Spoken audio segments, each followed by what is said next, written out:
Пуснала съм лампата, става сериозно, на разпит сме. Какво има в този скапан лавабер? Не мога да разбера. Тиктока ми е гръмно, поне на този профил.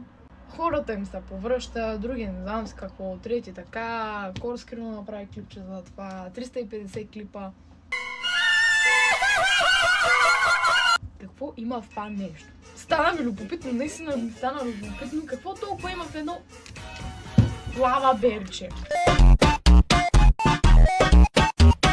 Даже съм си взела витамин Ако, защото аз принципно пия витамин Ако. Искам да видя дали има някаква разлика и да... Защо това всички казват, че им се повръща от него? То са някакъв Blood Moon Edition, Halloween Edition, Zero Sugar, плюс витамин and minerals. И ми стана интересно дали ще ми се доповръща и на мене. Така че има само един начин да разберем. Второ нещо, което ми направи впечатление е, че някакво беше събрало някаква като... Просто си беше събрала някаква лекатиню на дъното.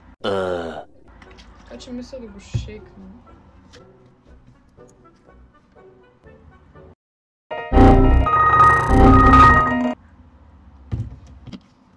Мирише странно.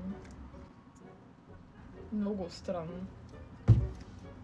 Сега ще ги сравня между другото. Защото мисля, че... Blood Moon мирише буквално като витамин Ако, само за дет мирише малко по... Да, знам, гадно.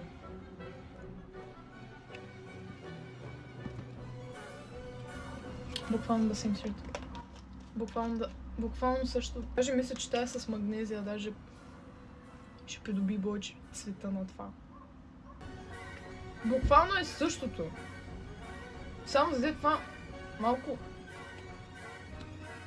по-странен, леко накиселяващ вкус. Ще видя колко ще ми стане след 10-15 минути. Няма да го пия това, ще пия вода. И ако нещо ми стане, в живота здраве да не експлодирам.